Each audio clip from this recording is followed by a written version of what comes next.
listening to the Futures Podcast with me, Luke Robert Mason. On this episode, I speak to Astronomer Royal, Lord Martin Rees. This is the first century when human beings, one species, are sufficiently empowered that they can determine the future of the entire planet and the entire biosphere. Martin shared his insights into the existential threats facing humanity, what it means to be a techno-optimist, and how we can plan for the long-term future. This episode is an edited version of a recent live stream event. You can view the full unedited video of this conversation at futurespodcast.net.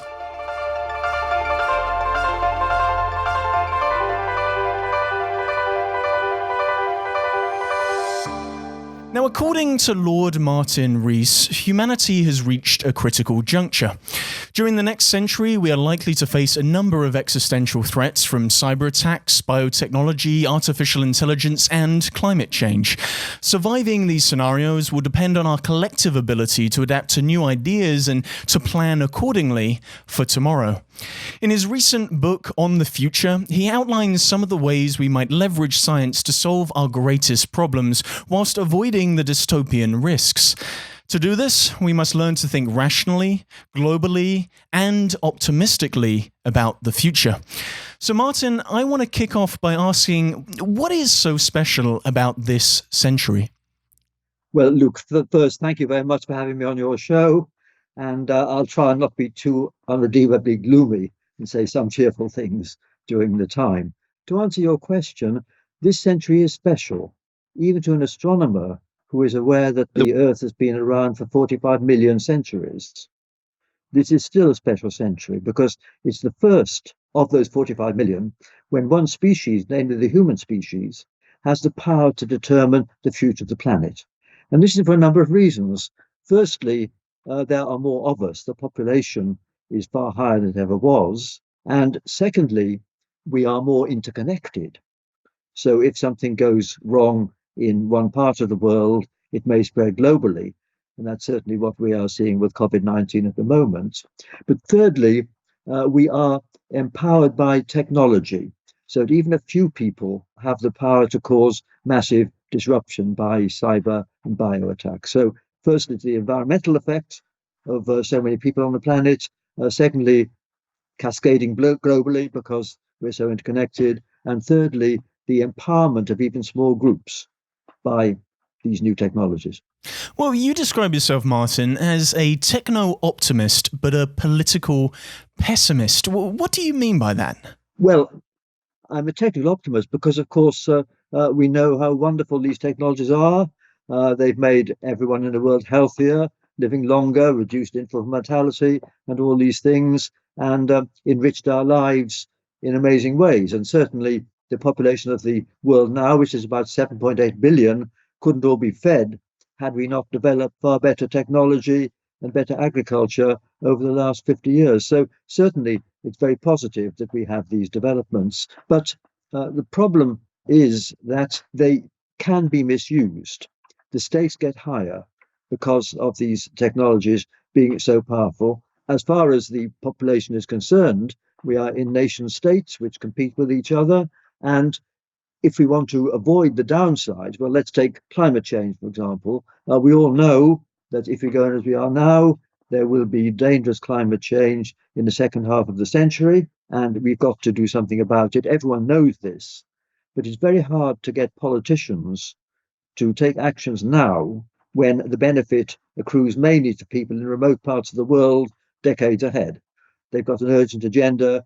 They care about getting votes in the next election, etc. So when I say I'm a political pessimist, it's because nation states don't agree, and also that politicians tend to think short term. Those are the two main worries I have. Now, in the book, you focus on some very specific technologies. You look at biotechnology, cyber technology, and artificial intelligence. Why do you focus so heavily on these particular novel technologies? Well, I think they are the most qualitatively new and fast-moving technologies. And when you say bio, that includes a whole lot of things. It includes viruses. It also includes genetic modification, plant breeding, and things like that. So bio is a very broad category. And AI and artificial intelligence, that's also very broad. and that meshes into cyber. But also, I do discuss environmental issues because we are, as I said, for the first time, numerous enough and empowered enough to actually change the whole global environment and cause mass extinctions, cause drastic climate change, etc. Now, the book spends a lot of time looking at this thing called existential threats, and it would be quite easy to spend this entire podcast outlining the multitude of misfortunes that humanity might potentially face. But I want to look more broadly at this concept of risk, because you're very careful to differentiate between this idea of existential threats and extreme risks. So why is it often better to talk about extreme rather than existential risks? Well, I think existential has the connotations of something that's going to wipe ourselves out completely. And it's very hard to think of any kind of catastrophe that would wipe out every human being. There are some that could, they're not the likely ones. So I think it's better to talk about extreme risks. And so in my book, I don't say much about the rather rare scenarios that could wipe everyone out, but I do discuss the kind of scenarios which could be setbacks to civilization. And if you ask me for my prognosis, is that we will have a bumpy ride through this century because there will be episodes where a few people cause something like a massive cyber attack or an engineered pandemic, which cascades globally, or we will create very severe climate change, and these will be setbacks to civilization. So I think we have a bumpy ride, and I prefer to use the word extreme threats because that doesn't mean we have to imagine everyone being wiped out. We have to imagine simply that there will be an end to the steady progress that we got used to. And one of my main themes is that we shouldn't be complacent and we should worry about events which haven't yet happened, but which would be so serious that even one occurrence is too many. There's a very good mantra, which I like to quote, which is the unfamiliar is not the same as the improbable. And that's true, for instance, of pandemics. The pandemic is a good example, and perhaps we'll get to that a little bit later, but I do want to touch upon this idea of risk, because when we talk about this idea of existential risks, existential risk can be seen as a collective noun. It can describe a multitude of things that could potentially happen, but risks can also be used as a verb, certain things that are worth doing. And as you say in the book, any innovation is initially risky, but if we don't take risks as humanity, we might end up foregoing certain benefits. So you personally, what risks do you believe might be worth actually taking to ensure the survival of humanity? Well, I mean, I think everyday life is risky and doing anything does cause risks. But if you think of technology, then, of course, there is a lot of debate about the risk of new biotech, for instance. Let's take, for instance, genetically modified crops, GM crops. This is a case where many people regard this as too risky. And I think they're being ultra cautious. Mainland Europe has laws which don't allow GM crops, whereas in the United States, they're allowed. I think that if we want to ensure we can feed the world by climate change, we're going to need GM crops. The point here is that some people take what's called the precautionary principle too far and say that we really shouldn't do anything for the first time because there may be some unenvisioned downside. And there's something in that. We've got to be cautious, but I think we can't take it too far. And in the context of GM crops, we know, for instance, that there are 300 million people in North America who've done a big control experiment. They've eaten this stuff for 20 years or so with no manifest downside. So I'd have thought we could be fairly sure that there's been a catastrophe from GM crops. And so I think the EU regulations on that are too cautious. And so there is a trade-off, but we've sometimes got to do things for the first time. But one thing I would say is that if something is going to be done which is new and where there are conceivable downsides, it's very important that the decision to go ahead should be the outcome of broad discussion. What naturally would worry people would be if a few scientists tried to assure the politicians that this thing was quite safe and they should go ahead. There's got to be proper discussion so that disinterested views can prevail and decide if the risk is small enough to be worth taking in order to get a manifest benefit. I mean, sometimes, regardless of the risks, the actual scientific risks, some things can just receive bad PR. And the GM crop example that you gave is a very good example. There seems to be so many hidden costs of just outright saying no. How do you think we collectively take a more proactionary as opposed to precautionary approach to engineering our way out of any potential threats? Well, what went wrong with the GM debate in the UK was that there was a standoff that developed between Monsanto, which of course handled things very insensitively, and environmental campaigners. This standoff had developed and commercial interests had got involved before the public was really aware that there was a debate. There should have been engagement between industry and science and politicians early on. To take another example where things went better, the UK has guidelines for research on human embryos. It's up to 14 days is okay, but not after that. And these guidelines have been followed by most other countries. And they were developed in the 1980s by a committee chaired by Mary Warnock, a philosopher. And she and her committee engaged with parliamentarians and with the public and with ethicists and religious leaders and all that, and tried to get a sort of consensus. And that's the way things should be done. And that's a model for how we should deal with any major innovation. And as I say, it wasn't done with GM crops. It was done for embryos. And of course, one issue now is AI and whether there are any uses of AI which, if not dangerous, are unethical. Here again, there needs to be some public discussion to avoid, in this case, not a government, but some multinational conglomerate getting too much power. When I think about balancing risk and reward, I always think of nuclear energy, and I know you've been heavily involved for many years in the nuclear discussion. And recently, we've seen this rise of something called eco-modernism, the eco-modernist approach to energy, where basically they make a compelling argument that nuclear creates the greatest yield of energy with the least amount of waste. Obviously, that small amount of waste is a very dangerous amount of waste, and they basically argue that this is worth doing despite the risks involved with nuclear reactors. Are you sympathetic to that approach? Yes, I am. And I think that's a very good example because we know that nuclear energy is risky. We know about Chernobyl and all that.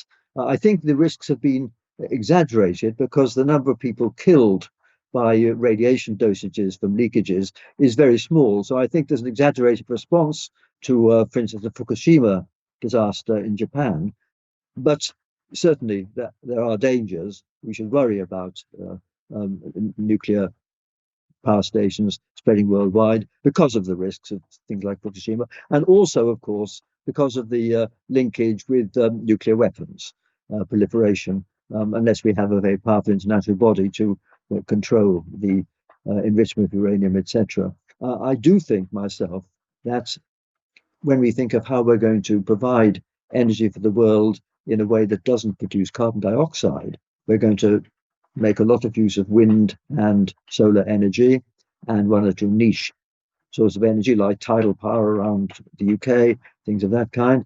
We do, of course, need some base load when there's no wind and no sun. And we can have storage in batteries or in hydrogen, for instance. But of course, the most obvious base load, which is carbon free, would be nuclear. And I personally think that we should, in this country and many other countries, go for nuclear, but we should, before any mass production of nuclear reactors, we should do more R&D into so-called fourth generation reactors, because the problem is that the nuclear power stations which exist now, some are very old, and they're all based on 1960s technology.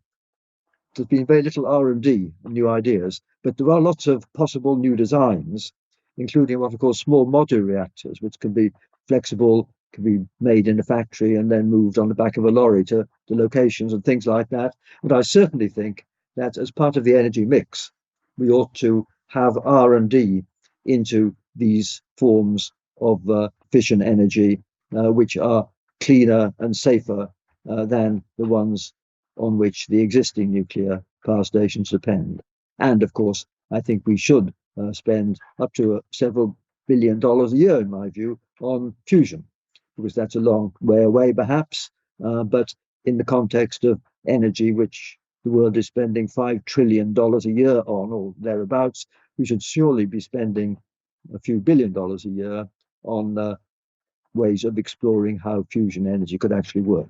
Now, to look at an example closer to home about how we balance this idea of risk and reward, I think to COVID-19 and I look at the UK's originally proposed idea of herd immunity as a way to combat COVID-19. Do you think this was an example of one of those risks worth taking, or is that a very problematic approach to something like a pandemic? Well, I think you're quite right in saying that obviously there is a balance between ensuring that the number of fatalities stays low and avoiding shutting down the entire economy and everyday life. There's clearly a balance, and right from the start, those in charge were trying to strike this balance. But of course, right at the beginning, they were in the dark regarding how rapidly it would spread and how it spread most effectively, etc. And that's why I think we should be a bit indulgent and shouldn't blame them too much, because in retrospect, they didn't get everything right. But of course, now, when fortunately it's in decline at the moment in this country, we've got to the stage when we are considering a trade-off. We're saying that we could keep people locked down for longer, but that would be very bad for the economy. And more seriously, it would be very bad for children if they can't go back to school and have a sort of constrained environment for longer. So I think the government's probably doing the right thing in this, and let's just hope that they are proved in retrospect to have made the right judgment, balancing risks and benefits. And there are other examples. There was so-called mad cow disease about 25 years ago, which was a completely unknown disease, and some people thought it might be a major pandemic. In fact, it wasn't. What happened then was that the government a bit overreacted, but that was understandable because they couldn't rule out it being a disease that killed hundreds of thousands of people. In fact, it only killed 100 people. But at the time, when they had to make a decision, the government said we shouldn't eat beef on the bone and things like that, which was overcautious. But when people didn't know, then I think it was right to be cautious. That was the case when the precautionary principle was applied, probably realistically, because we didn't know. I want to turn to one of the figures that appears quite dominantly in your book, and that is the character of the post-human. What is the post-human, and what do you think a post-human existence might actually look like? Well, this is taking us beyond this century and towards science fiction, of course. But one of the new technologies, which we haven't mentioned much yet, is, of course, genetics. And gene modification and all that, CRISPR-Cas9 and all these things, which can be used not just to change plants, not just to remove your propensity to Huntington's disease, but eventually perhaps to make more drastic changes. It's not easy because most of the characteristics of humans, like the way they look and intelligence, etc., are combinations of maybe 10,000 genes. They're not a single gene like what gives you Huntington's disease. And therefore, we can't, if we wanted to, redesign humans. We could only do that when two things happen, which are both a long way in the future. One is being able to analyze enough genomes using AI to decide which combination of genes is optimum for a particular characteristic. And secondly, having decided that, being able to synthesize a genome with those qualities. And those are both a long way away. And of course, it'll raise ethical issues, whether we can do that. Another related thing that people talk about is whether we can enhance humans, not by genetics, but by somehow plugging in some extra memory to our brain, a sort of memory store, which is electronic. This is talked about, and Elon Musk has this scheme to plug thousands of electrodes into your brain, etc. So this has been talked about. And of course, science fiction writers think that this may happen. If you ask me my view, I would hope that these techniques will be pretty heavily regulated, both prudential grounds, because they will have downsides, and also on ethical grounds. I think it would be a new and fundamental kind of inequality if some people were able to enhance themselves genetically. But if I can digress into my favorite subject, which is space, then I think if we look beyond the Earth, then this does become realistic. Because if I could digress a bit into space, then we know that humans have been to the moon, etc. And I think by the end of a century, there will be some people establishing a little colony on Mars. I don't think there'll be mass emigration because there's nowhere in our solar system as comfortable as even the South Pole or the top of Everest. So I certainly don't agree with Elon Musk and my late colleague Stephen Hawking that we should have mass emigration to Mars.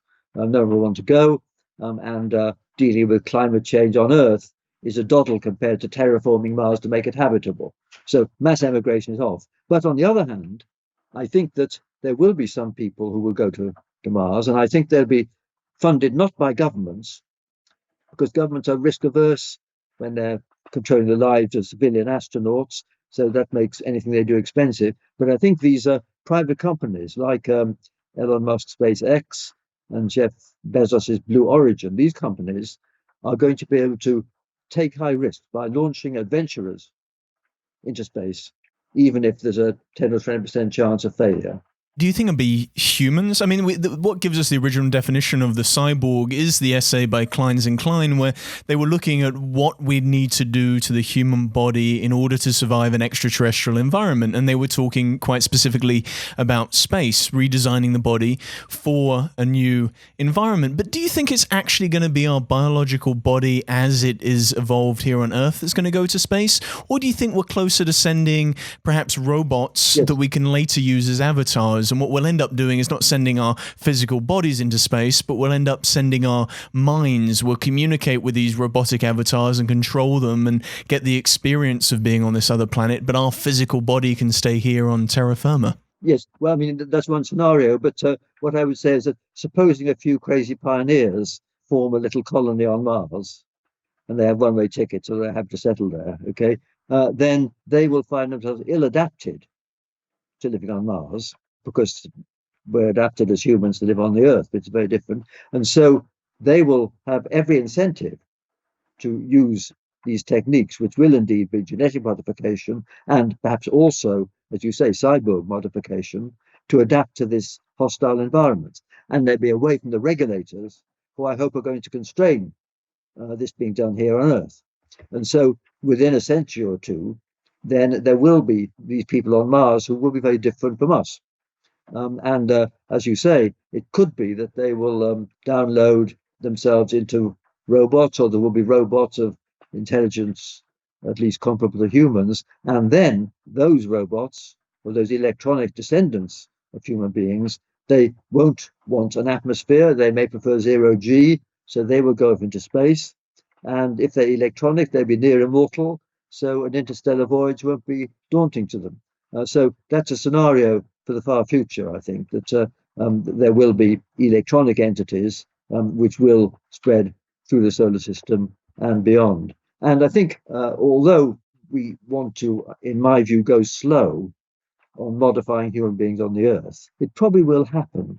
And one thing I say in my book, which I find a slightly sad and scary thought, is that the one thing that hasn't changed over several millennia is human nature. And that's the reason why we can read classical literature and the Old Testament and all that, and admire the artifacts left by the Greeks and Romans and their literature, and feel an affinity with them, because human nature is the same now as it was for them. But I think there's perhaps a rather low chance that whatever the dominant entities say 500 years from now will have any affinity with us. They may have some algorithmic understanding of how we behaved, but they may be much more different from us than we were from the Romans and Greeks. Well, if climate change goes the way that most are expecting, the Earth might be so inhospitable anyway that living on Mars might actually be the better option. Well, Mars might be even worse, but I think to go back to climate change, I think it really is important that we do think long-term enough to do something about it before it gets serious, because the situation is that there's a huge debate about the details of climate change, but most people agree there's a serious threat that by the end of a century, we'll have crossed tipping points, which will lead to very severe changes in the entire global climate. And it's worth paying an insurance premium now in order to avoid that. And the trouble is that some people aren't prepared to pay that insurance premium. And those who aren't prepared to do it are people like Bjorn Lomborg, the environmental campaigner from Denmark. He's a bogeyman among some environmentalists, but it's slightly unfair because he doesn't contest the science. What he does, though, is he has a group of economists, and they apply quite a heavy discount rate to future benefits and future disbenefits. And for that reason, he downplays the priority of doing things that will make the climate safer in the second half of the century compared to more immediate ways of helping the world's poor. But the ethics of applying a discount rate in this context is very dubious, because most of us would say, and this is the conventional view that leads to policy on climate change, is that you shouldn't discriminate on grounds of date of birth. You should care about the life chances of a baby born today who will still be alive in the 22nd century. You shouldn't apply a 3.5% discount rate, which means that you don't care about what happens after 2050. The problem is to get public agreement to policies which do, in effect, provide this insurance that things won't get catastrophically bad later in the century. Well, let's talk about one of the tipping points that features quite heavily in the book and that you've spoken about a lot, which is this idea of population growth and the fear around population growth, because you have a very nuanced perspective on the possibility of this idea that the population is going to grow to an unsustainable rate. And you go as far as saying it's impossible to define an optimum population or the world's ideal carrying capacity, and then you have very specific reasons for that. I just wonder if you could explain your position on population growth. Well, I mean, first, the world's population has doubled in the last 50 years, from about 3.5 billion in the 1960s to 7.8 billion now. But the projections are that it's leveling off, and in fact, the global birth rate has actually declined over the last few years. But even though that's the case, the population is destined, almost certainly, barring a real catastrophe, to rise to about 9 billion by the middle of the century. And that's really for two reasons. Firstly, that the so-called demographic transition hasn't happened in sub-Saharan Africa, so the population is still rising fast there. And secondly, people are living longer. If you've got a histogram of the number of people at different ages, then for Western Europe, there are roughly equal numbers in every decade of age up to 70. Whereas if you do this for Africa, then the young, the under 20s, are about half the total population. And they're going to live longer. And so they're going to have 2 kids, and that will push up the population. So 9 billion by mid-century is almost inevitable. What happens after that is unpredictable. Population could go down, or it could keep on going up if, say, sub-Saharan Africa continues to have large families. We don't know. But I think we shouldn't panic too much about 9 billion by mid-century, because, as I say, we've managed to cope with a doubling of the population in 50 years. In the late 1960s, there were doom-laden forecasts by the Club of Rome and by people like Paul Ehrlich about mass starvation in the 70s and 80s, and they didn't happen. Food production managed to keep pace with population growth during that period. It's true there's still famines, but they're caused by maldistribution and wars, not by overall shortages. And if we look ahead to 2050, then I think especially if we use high density agriculture, minimizing water use, etc., and GM technology, we can feed 9 billion people. But I think we'll have to eat less beef, because if all those 9 billion had the diet of present day Americans, that would lead to problems with global warming and land use, etc. So if we want to ensure people can be fed without producing too much CO2 and without encroaching on natural forests anymore, then average diet has to change. But there is, to quote Gandhi, enough for everyone's need, if not for everyone's greed, and we can feed 9 billion people. So I think there's no reason for panic on that. But on the other hand, if you ask what's the optimum population for the world, then it may be that it is less than 9 billion. And so maybe we should hope that the population does start to fall after 2050. And there are some scenarios where it does, because the population is already falling in Western Europe and Japan and places like that. Maybe we should hope that that happens in future. Well, you say in the book it's not really quantity that's the issue, it's quality right. of these lives, because what's more dangerous than overpopulation is this idea of perceived inequality, as you call it in the book, global embitterment. And why is that even a greater threat than the idea of overpopulation? And if it is such a threat, how can we go about tackling it? Well, I mean, I think, as I say, 9 billion can be fed, but it's not clear they will be, because that does depend on proper distribution. But I think one big concern, as I briefly mentioned, is what happens in Africa if the population of sub-Saharan Africa goes on growing. If for cultural reasons families remain large, then, as in some of the UN projections, Africa's population will double again between 2050 and 2100, from 2 billion to 4 billion. And in that scenario, this is one of the UN projections, Nigeria would by 2100 have a population of 900 million, which is equal to Europe and North America added together. If they are still caught by the poverty trap, they'll be lagging behind the rest of the world. And this is indeed a recipe for maximum embitterment and would be unacceptable. And the reason it would be unacceptable is, first, the contrast between the wealthy world and Africa would then be very large. We want to minimize it. But secondly, there are two reasons why the situation would be more bitter. First, the one thing that everyone would have in Africa is knowledge of the rest of the world.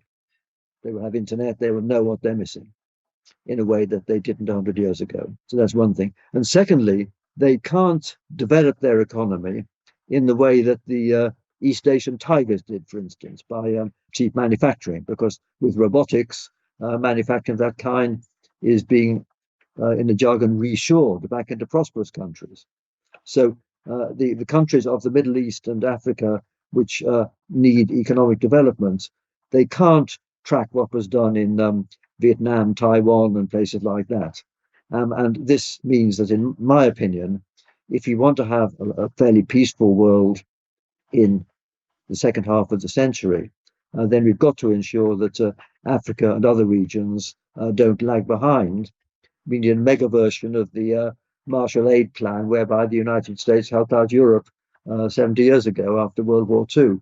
And I think it's going to be crucial that the wealthy countries ensure that the poor countries in the South don't get left behind. We should do this, and not just for altruistic reasons. Now, I want to turn to a discussion of nature and discuss the appropriate relationship that humanity should have with nature, because there's so much talk of tech and re-engineering the environment and finding technological solutions to things like climate change. But should humanity actually look to nature as a collaborator rather than something that humanity should be seen to conquer? Is there a way in which we can enhance our understanding of nature and perhaps work with nature? Yes, and this is why I was against any sort of drastic genetic modification of humans. And I think we ought to ensure that we do preserve the variety of nature.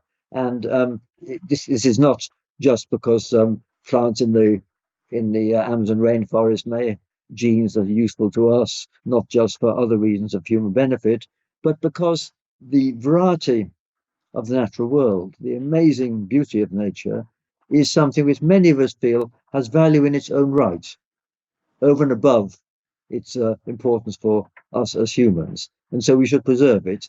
And of course, as you know, one of the consequences of the growing human impact on the environment and potential climate change is going to be mass extinctions. And I quote in my book the great Harvard ecologist E.O. Wilson, who says that if humans' collective actions lead to mass extinctions, it's a sin that future generations will least forgive us for. And I certainly resonate with that view. I think we ought to preserve nature. For that reason, I think we ought to not take a science fiction picture when we completely change our planet, completely reform it. Maybe crazy people on Mars can do that out there, but we should leave things as they are. And I think that's what people want, because if you think of what wealthy people who have the choice do, they tend to like to have a house with a big garden or park and things like that. They like to be among nature. And I think they also like to have human beings to help and support them. And that's why in my book I discuss the importance of not using robots to replace human beings as carers. People prefer to have a real human being for that. And that's the choice that rich people make, and we ought to make that possible for everyone.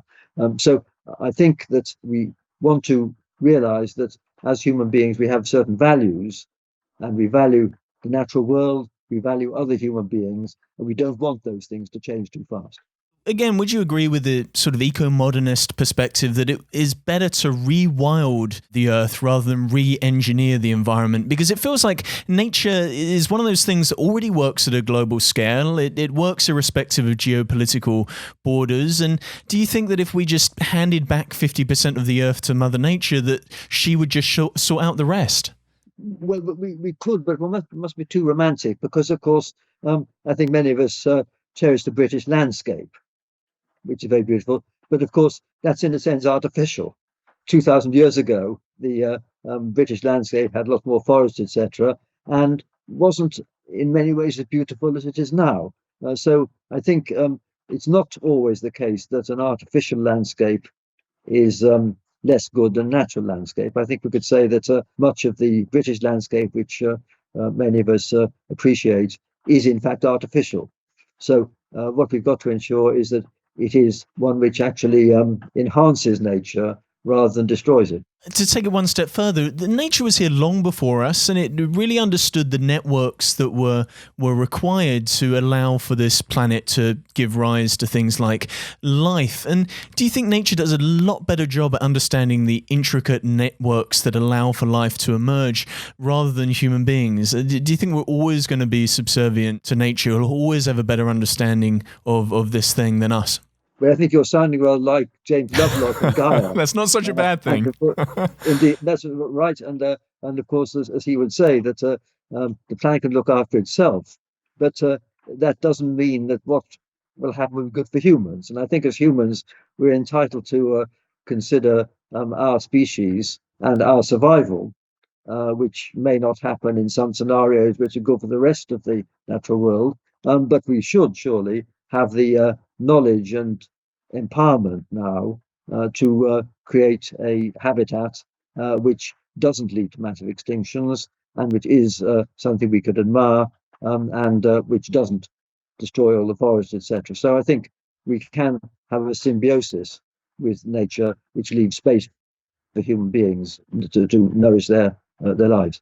Now, I want to turn to a theme that it keeps coming up in this podcast, and it's the idea of the human subjective understanding of time and how that really impacts how we as collective humanity thinks about our future. But to start that off, I want to discuss your own relationship with time at both a human scale and a cosmic scale. And starting with that human scale, you've personally spent 78 years on this planet, and I want to understand how that passage of time has really impacted the way that you personally think about the future.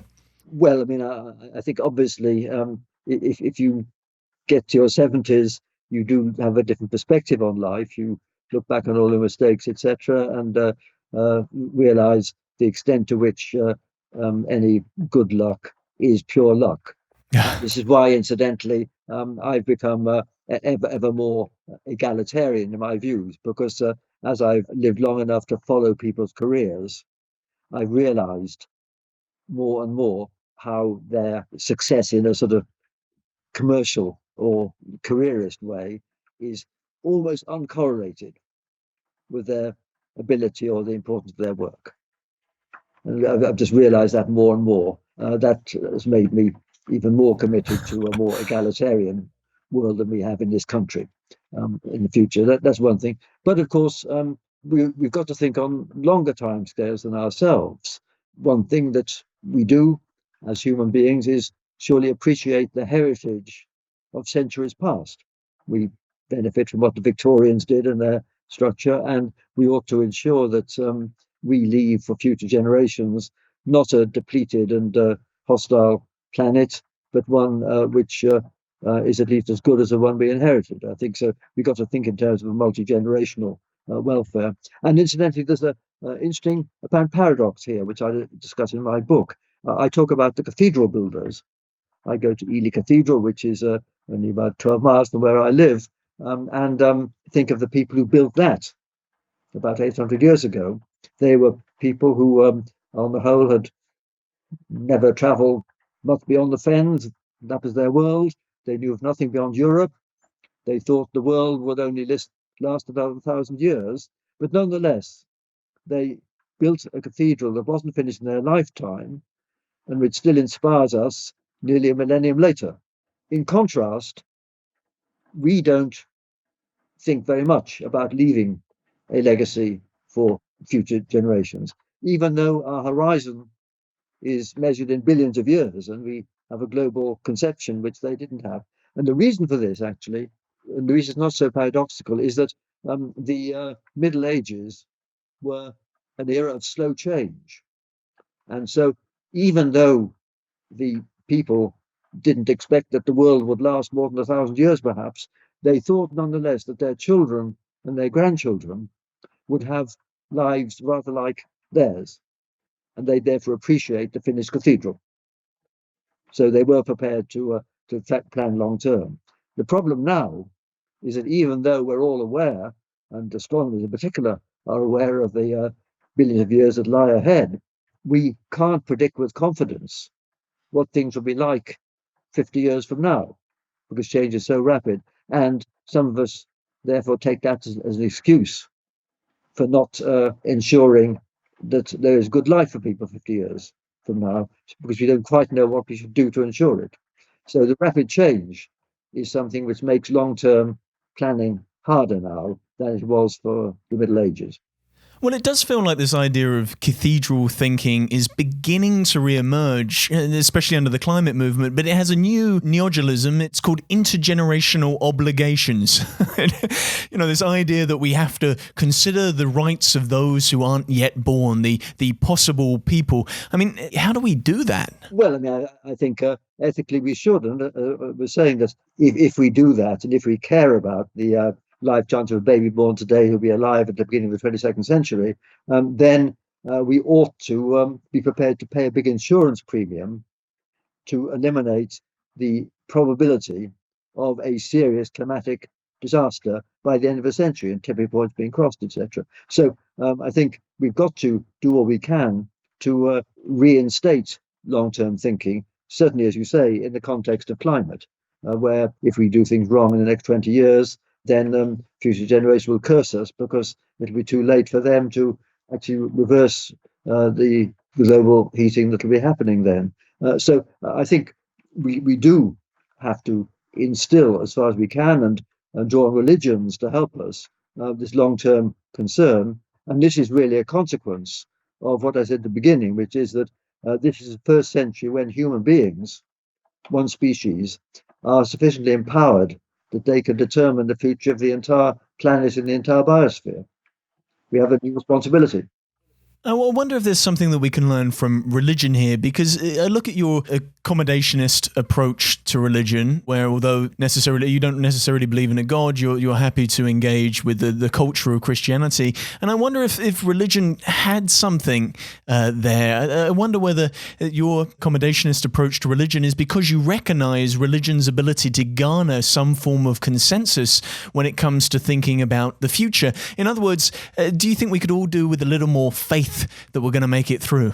Well, I think so. And I think the point about religion, I quote in my book, the papal encyclical, which was a big influence on the 2015 Paris Climate Conference, which got a consensus. And the papal encyclical, which was inspired by the Papal Academy, was important.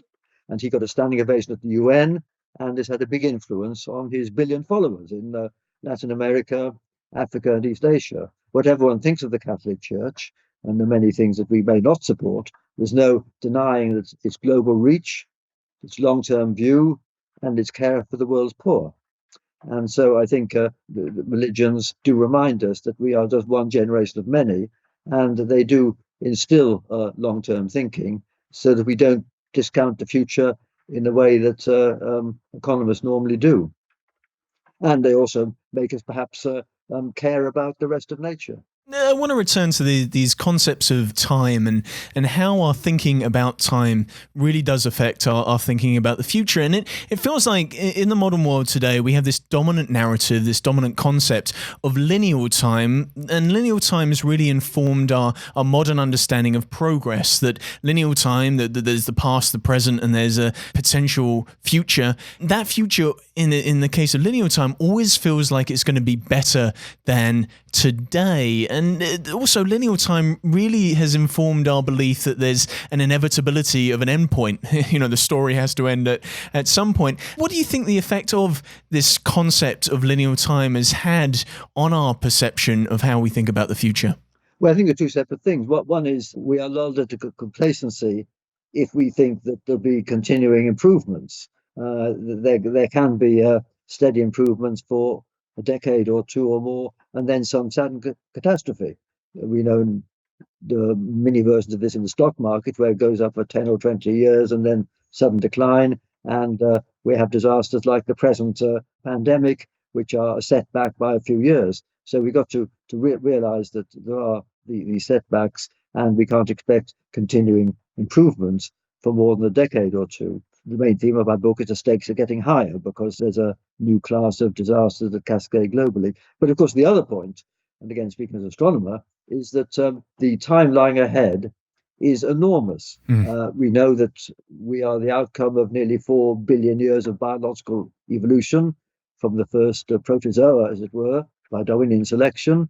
But astronomers know that the Earth's got 6 billion more years before the sun flares up and dies. The entire universe may go on forever. And to quote Woody Allen, eternity is very long, especially towards the end. So astronomers would never think of us humans as being the culmination of evolution. We may not even be the halfway stage because there's more time ahead. Now, of course, it could be that life is unique to the Earth and ineptness this century snuffs out all the potentialities. But on the other hand, it's possible that evolution will continue in the future for billions of years more. And if that happens, evolution is going to happen much faster because it won't be Darwinian selection, which takes hundreds of thousands of years to change one species into another. It will be what I would call secular intelligent design. It'll be us or more intelligent successors who will redesign entities, and this could lead to changes here on Earth and far beyond on timescales of only centuries. So the time lying ahead is longer than the time that's elapsed up till now, and moreover, the pace of change is going to be faster because it's going to be a technological timescale rather than the slow Darwinian timescale. And that means it's utterly hopeless to conceive or attempt to predict what's going to happen in the really far future. But certainly, as astronomers, we are aware that there is this far future for our galaxy and our universe, whatever happens to us down here on the Earth. I mean, do you think we should just get rid of the notion of lineal time altogether? Should we be embracing a more cyclical notion of time? Would this be useful? And basically an understanding of time that emphasizes repetition and is influenced by the cycles that are apparent in the natural world. I mean, at the end of the day, what is wrong with a little bit of creative destruction every now and then if it gives us these new opportunities to find new avenues of exploration? Well, it might, but I mean, in the long run, if you look over billions of years, of course, the Darwinian evolution has, of course, not proceeded smoothly. The dinosaurs could tell you that, but there has been a gradual emergence of complexity over those billions of years. But we are now in a special state when, as I say, future evolution is not going to be Darwinian selection, and so it is going to be up to us how it happens. So I don't think we can sort of recycle things in the way that might have happened in the past. Just to hear me out once more on this idea of cyclical time, do you think Yes. the cyclical understanding could also be applied to the cosmic scale? I mean, what are your thoughts on the idea that the universe is not just expanding infinitely, but soon it might also contract? In other words, what expands contracts. So we've had the Big Bang, and this may lead to the Big Crunch, and that will lead to potentially another Big Bang. And I think that concept is better known as loop quantum cosmology. Do you think if it is to be proven that in actual fact maybe this is the way the universe is going to go, it's going to be this constant expansion and contraction, this more cyclical process, do you think that would spark a Copernican style revolution when it comes to thinking about the passing of time? I don't think so, because I mean, as you say, long-range forecasts are never reliable, and the entire cosmos, there are ideas that it will eventually recollapse to a big crunch. The most likely thing is it does go on expanding forever.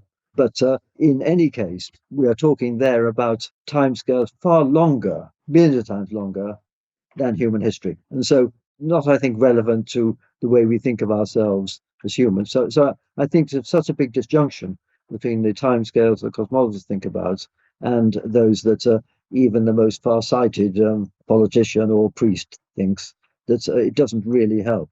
I think we've got to just say we don't know what will happen on that very long time scale. But we do think of ourselves as an important stage between 45 million centuries and the evolution of the Earth, and this one is special, and there'll be another 50 million centuries, 60 million centuries before the Earth dies, and we don't know what's going to happen in those. Before we do turn to some of the questions that we have from our audience, I want to talk about some of the current methods of thinking about tomorrow and how they're hampered by short-term thinking, by polarizing debates, by alarmist rhetoric, and by pessimism. And I want to ask you, Martin, why is the public still in so much denial about the harm we're causing both to the biosphere and the threats posed by our interconnected world? Well, I think for the biosphere, it's a question that they don't think long-term enough. And politicians in particular don't think long-term because they worry about the next election. I quote Mr. Jean-Paul Juncker in my book, who says that politicians know what to do. They don't know how to get re-elected if they've done it. And so the politicians tend to react on short time. But you shouldn't blame them. That's because the public are like that. The public won't vote for them if they don't. And so one thing which I say in my book is that it's very important for scientists, any sort of charismatic people who speak for them, to make people aware of these things. I mean, in the 60s, there were people like Rachel Carson and etc., who made people care about the environment. And we've got people like David Attenborough now. And I think they can make a big difference. And just to give one example, in the UK recently, Mr. Michael Gove is not perhaps the most inspirational long-term thinker, but he did, when he was in his previous role, introduce legislation to ban non-reusable plastic straws and things like that. Now, he did that because he thought, probably rightly, that the public and the voters would support it. And the reason that was the case was that millions of them had watched the Attenborough Blue Planet 2 programs, particularly the one showing the albatross returning to its nest and coughing up for its young, not the longed-for nourishment, but bits of plastic. That's an iconic picture, rather like the polar bear and the melting ice floe is for the climate things. And so that was an example where a charismatic, inspirational figure like David Attenborough was able to make people think about a long-term issue, which wasn't on their radar at all until 2 or 3 years ago.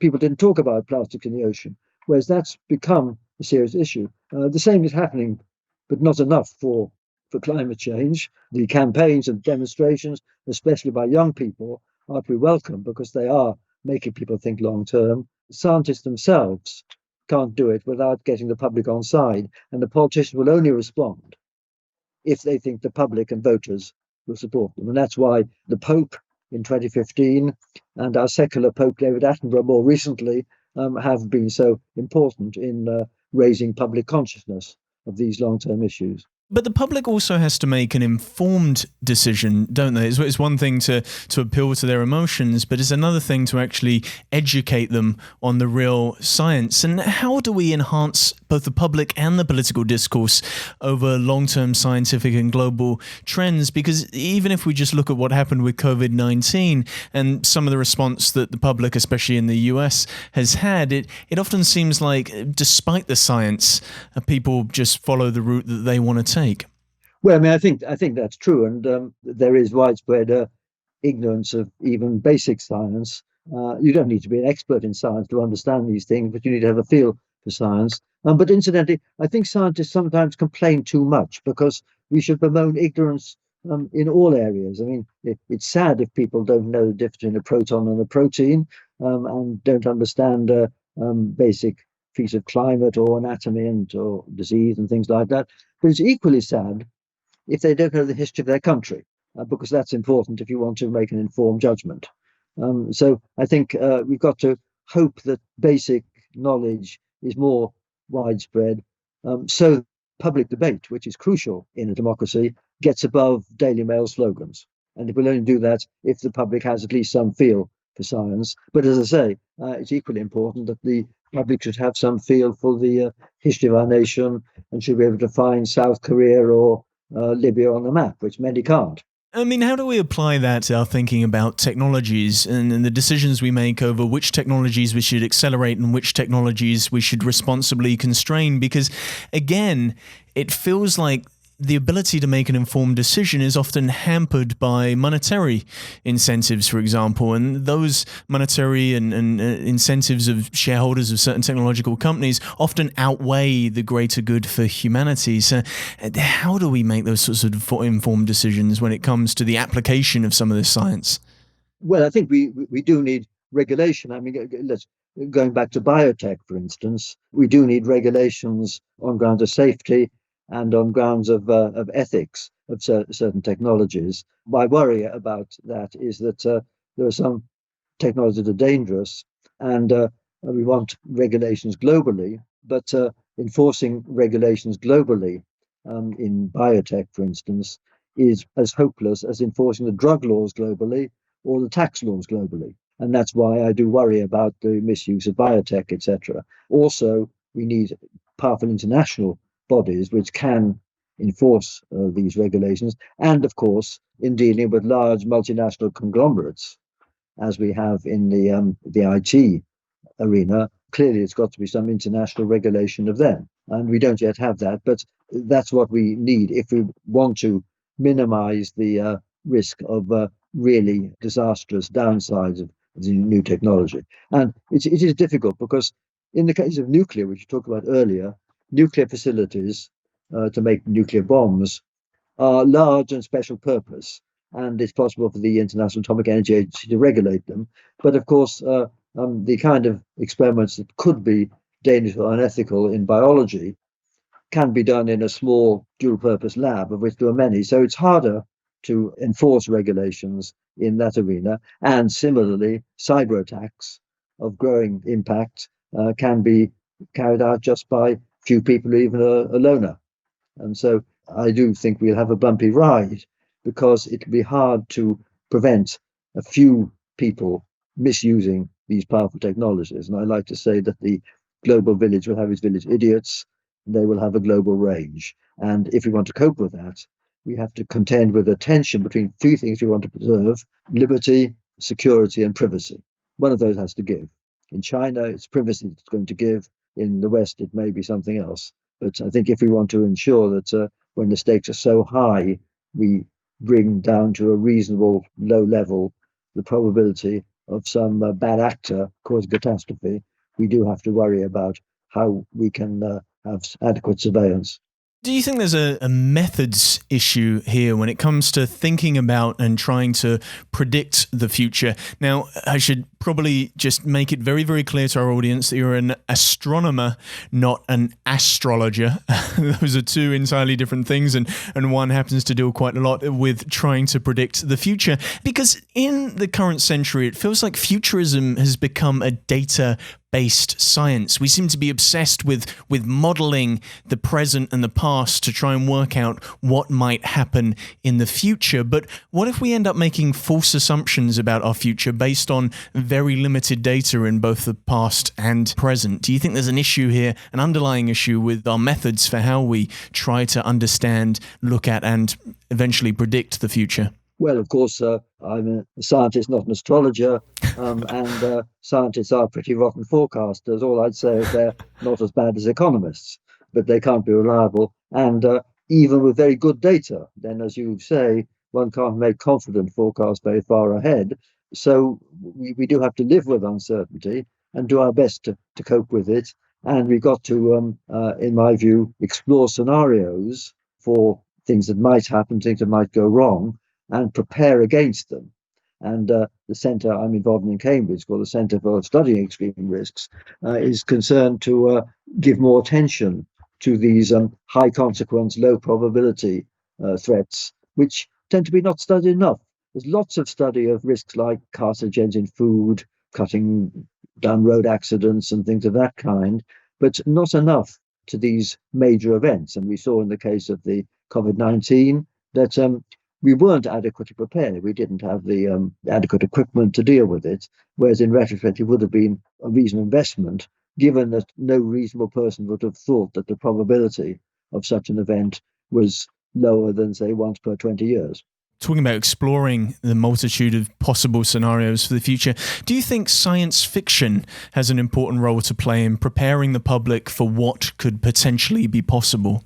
I think it does, and I tell my students that they'll do far better to read first-rate science fiction than second-rate science. It's more fun and no more likely to be wrong. So I think it does nourish the imagination. So I certainly recommend that. And when you were talking earlier about cyclic events, I was reminded of a book by Olaf Stapleton. He was an underappreciated science fiction writer, and he wrote a book called Last and First Men. He wrote his book in the mid-1930s, and it's about 15 species of intelligences and brains that emerge and decay over the next few billion years. And he was very imaginative, because we all know Arthur C. Clarke. And Stapleton wrote another book called Star Maker, which is the Star Maker is a creator of universes, and he had the idea of a multiverse and different dimensions and all that. So that's a long way of saying that I think it's very inspiring to read some science fiction. In fact, I always recommend a book by two people I knew called Stewart and Cohen, called Aliens, which gives a digest of about 50 science fiction novels, because science fiction is not always the most excellent literature, but it's lovely to have the digest of the ideas in it. And this particular book digested the ideas from about 50 books, and we should do that. But that's a long way of saying that science fiction writers have a lot to teach us and to nourish our imagination. Do you think we'll ever see a Lord Martin Rees science fiction book? I don't think I've got the imagination, actually. I mean, I'm going to write books about science and the future of the inanimate universe. And I like to say that inanimate world of atoms and stars and galaxies is simple compared to the biological world. And even insect is far more complicated with its layer upon layer of structure than a star or a galaxy. So I will stick to simple things, the inanimate world, but I will enjoy reading books by people with more imagination than I can possess. Well, if you'll indulge me just for a second, you mention in the book very briefly possible ways we might overcome the extinction level event, or how we might actually recover from the extinction level event. And you point at what James Lovelock has been talking about, which is this idea of a handbook for survival. So what would you include in a James Lovelock-esque handbook for the survival of humanity after the extinction event? Well, of course, going back to what I said about our lack of education in the basic science, I think we'd all be completely helpless in even simple agriculture, because we are further from nature than any early generation was. So what I think I would do is make sure that everyone in school learns a bit more about how to grow food, basic human anatomy and things like that, which they will need. And Lovelock had this idea of having this handbook and distributing robust copies all around the world, so it existed. And I could plug another book by Lewis Dartnell called The Knowledge, which again I refer to in my book, and he summarizes the kind of things we would need to know, going up to smelting iron and things like that, if we were to revert to a sort of Stone Age culture and have to start again from there. Well, we have a question from YouTube about education, actually, from Ava Pascoe of Cyber Salon, who asks, should we be teaching astronomy and perspectives on long-term thinking in schools? I think we should be teaching basic astronomy. I think it's sad if people don't understand what causes the tides or what the sun is made of and things like that. But I think people ought to understand history. Our civilization is the outcome of an imprint that goes back for thousands of years. And also they should understand the natural world. And I think what is very sad is that young people are more cut off from the natural world than ever before.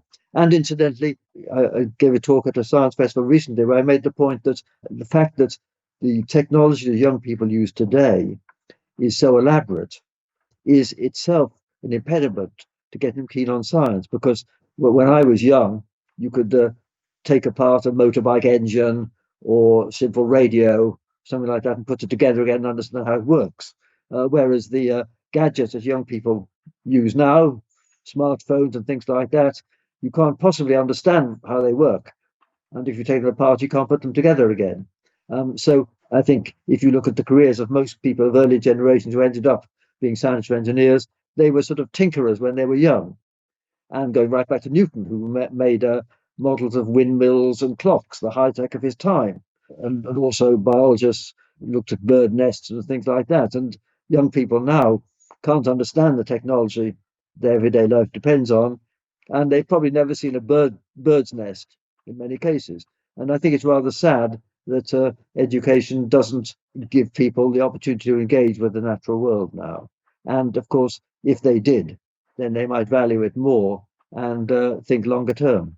As expected, we've had questions from our YouTube audience, specifically on space, and I guess I would certainly be remiss if I didn't ask you about space. And one of those questions is from Lisa Pettibone, who asks, could a settlement on the moon help us develop innovative solutions to our problems here on Earth and be a stepping stone to living and traveling in space?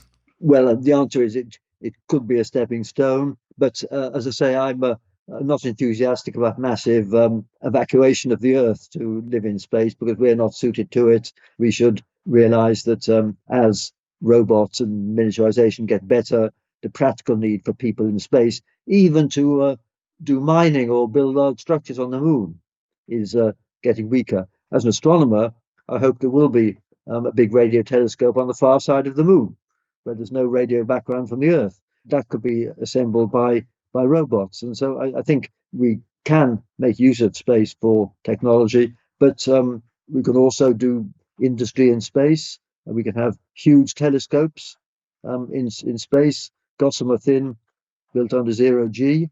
And I hope that we will use these to get a really detailed image of distant parts of the universe. And just to mention one thing, one of the most exciting things in astronomy in the last 20 years has been realizing that most of the other stars in the sky are orbited by residues of planets, just like the Earth is orbited by the familiar planets. We can only detect these as little points. We can't image one of them. But if we had a huge telescope in space, we could perhaps get an image of another Earth, maybe with a biosphere, orbiting another star. That's a big challenge. It needs a really big telescope. I say in my book that this is a challenge to achieve by the year 2068. Why do I say 2068? That's the centenary of the famous Earthrise picture showing the Earth as viewed by astronauts orbiting the moon, which was iconic among environmentalists. And let's hope that sometime, maybe a century later, we will have an image of another Earth orbiting another sun. We have a telescope that's due to go up very soon, I think as soon as 2021, which is the James Webb Telescope. What do you hope that the James Webb Telescope might discover? Well, it won't do that. It will do a lot more. It will be able to analyze the light from very distant objects and therefore look back far into the past. Even better than that is going to be a telescope on the ground built by a European consortium, which Britain belongs to, which is a telescope being built in Chile with a mirror 39 meters across. It's a mosaic of 800 bits of glass, and it's got the name, the ELT, Extremely Large Telescope. The Europeans aren't very imaginative in their nomenclature. But anyway, that telescope should be able to analyze the light from planets around other stars. It's a challenge because you're looking for a far-flung extra searchlight, as it were. You're looking at another star, which is like the sun, and you're looking at planets, which is fainter to it by the same factor that the Earth is fainter than the sun. So you need a big telescope. But when we have this telescope, it'll be possible to perhaps learn whether there's oxygen or chlorophyll or things like that on some of the planets orbiting other stars. The James Webb Telescope will be a step towards that, but the big ones on the ground will be more important. I had a special request from an audience member, Ben Greenaway, who wanted me to ask you about your opinion on both Donald Trump's idea of a space force and Elon Musk's distracting array of Starlink satellites. So I just wanted your opinion on both of those things. Well, I mean, I think one knows about the both. I mean, obviously, Donald Trump's motivation is to emphasize the use of space as an arena for war, not only to launch weapons from and also to attack other satellites. So I think any expansion of that effort is something we should deplore. The Musk system of having thousands of satellites, the intention is good. It's to bring internet to Africa and other places where they don't have broadband internet. So that's the motive. But of course, the downside is that these objects will be in a fairly low orbit, and they will be a bit of a distraction to astronomers. The good thing, I would say, is that the people at SpaceX, they're mindful of these concerns. They're trying to avoid these small spacecraft having shiny surfaces, etc. But still, they will be a bit of an impediment to observations, but just after sunset and before sunrise, because they're in low Earth orbits. So there's no sun shining on them in the middle of the night. If, let's say, in the next 10 to 20 years, we finally crack commercial spaceflight and it becomes viable, would you, yourself, would you consider going to space? Well, imagine that Elon Musk has said that he wants to die on Mars, but not on impact. And he's 49 years old now, so he might make it. I think I'd want to be even more old and decayed before I took the risk. And I say that because I personally think that there'll never be a case for Europe or America funding massive space exploits, because, as I say, robots can do everything better and much more cheaply. If the government does something, it's got to have very high safety standards to indicate that. The shuttle NASA had was launched 135 times. It had 2 spectacular failures. Each of those was natural trauma. But that was a less than 2% failure rate, which is fine for most test pilots or astronauts and adventurers. So my view is that manned spaceflight should be left to the private sector, which means Musk and Bezos and people like that, because they can launch adventurers prepared to accept high risks, and they can therefore have cut price risky ventures, and we can cheer them on. I don't think I would go myself. Well, we have one last question from YouTube, and it's a two-part question, really. It's from Ava Pascoe, who asks, what inspired you, or who inspired you to study astronomy, and what are the big unanswered questions left in astronomy that you think are a priority to answer? Well, as you say, my own path into it was sort of accident. I was good at maths at school and bad at languages, so I specialised in maths in my last years, and studied it in universities and undergraduate. I rather wish I'd studied science instead. I'd done better if I'd done more science. And then, by lucky accidents, I got into astronomy to do a PhD. And this was the mid-60s, a very good time, because that's when study was opening up, the first evidence for black holes, first evidence for the Big Bang, and things like that. And I advise young people listening now, if you are thinking about going into science, pick a subject where new things are happening, where you can get new data, use new techniques or more powerful computers, and then you can tackle the problems that the old guys never got a chance to tackle. if you go into a more slowly developing subject, then you have to do the things that the old guys got stuck on, and that's less likely to lead to success.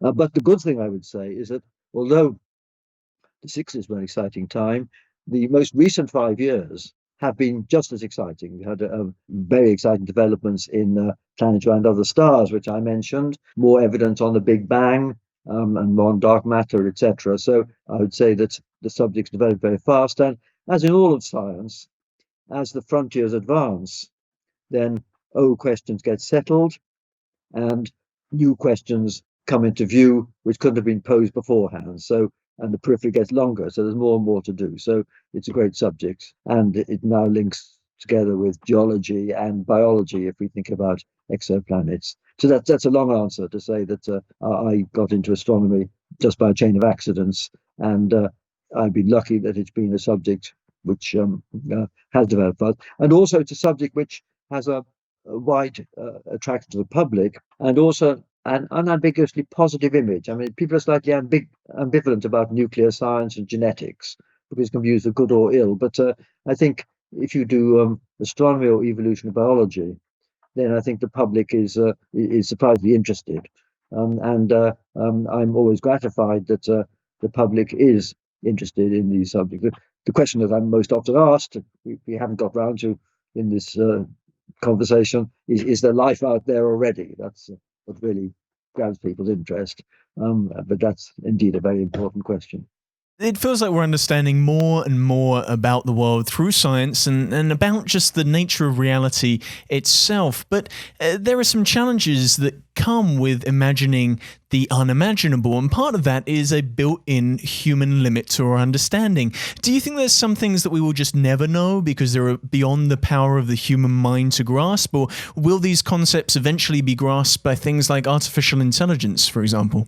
Well, I'm sure there are things that we're unaware of, which may be far too hard for us to grasp. I mean, just like a monkey can't understand quantum theory, so there may be things that we can never grasp. You asked about AI. I mean, I think there's a bit too much hype about what AI can do, but it can certainly do very complicated calculations and do them very fast. If you think of understanding, say, string theory, which involves geometry in 10 or 11 dimensions, and which may help us to understand the very early stages of the Big Bang, I can certainly conceive that there may be a possibility that a machine, beefed up version of the DeepMind machine that beat the world champion at the game of Go, which might be able to understand, or not understand, but at least calculate 11-dimensional geometry and explore the consequences of string theory in a way that's just too difficult or too long for a human to do. And if the machine then spews out at the end the correct mass for a proton or correct strength of gravity, etc., we'd know that there was something in the theory. You wouldn't have this sort of aha insight, which is the main bonus you get if you make a scientific discovery, because we wouldn't have the insight, but we would at least know through this idea aided by a machine whether a particular string theory was correct. So there may be some things which are even too hard for the machine. I keep arguing that the next Einstein will be an A Einstein, but well, I don't think so, because I think the ideas will still, I think, come from humans, whereas the machines have the advantage of speed and processing power, so they can do things far faster than us. I mean, the computer that beat the world champion in Go, it learned in 3 hours just being given the rules by playing against itself and became better than any human. So that's the kind of success they have. But the thing that machines can't learn is common sense and about humans, because they can only do that by watching real humans in real situations. And the problem is twofold. The first is that we don't have such good sensors. They can't sense the world as well as we do. But secondly, everything that we do is very slow by the standard of machine. So you can't give the machine a data set of real human beings. It's like us watching trees grow. You can't learn very much just in a lifetime. And so that's why there's a big concern about the extent to which machines will ever sort of acquire common sense. And that's relevant to how much we should be prepared to delegate routine choices to machines without being sure that there are humans in the loop. So, Martin, you do such a wonderful job in this book of balancing your optimism with your anxiety, with balancing speculation and science. But for our audience, how do we all become evangelists for new technologies without looking blissfully naive and looking too techno-optimist? How do we do that ourselves? What is your message for our audience? Well, I think we do need to be cautious in the way we apply these powerful technologies. I mean, that's certainly the theme of my book. But on the other hand, we want to make sure that we develop these technologies. Obviously, that they have huge benefits for health and also for monitoring complex systems like electricity grids, monitored by AI, and traffic flows, etc. And the Chinese could have a planned economy of a kind that Marx could only dream of, because they can register and process every transaction made in an entire country. So there are things which machines can do, but there are also downsides to what they can do. And I think the main point is that people shouldn't be too starry-eyed about science, and they should, without being experts, obviously, have enough feel for what science can and cannot do. Only then can we have a sort of informed debate, which we should be having in democracy, about how to deploy these new techniques. And on that very level-headed end note, Lord Martin Rees, I just want to thank you for joining us today. Thank you very much. Thank you to Martin for sharing his thoughts on the challenges that humanity faces in the near future. You can find out more by purchasing his new book, On the Future: Prospects for Humanity, available now. And don't forget, you can watch the full unedited video of this conversation at futurespodcast.net, where you can also find out about all of our upcoming live stream events. If you like what you've heard, then you can subscribe for our latest episode, or follow us on Twitter, Facebook, or Instagram at FuturesPodcast. More episodes, transcripts, and show notes can be found at futurespodcast.net. Thank you for listening to the Futures Podcast.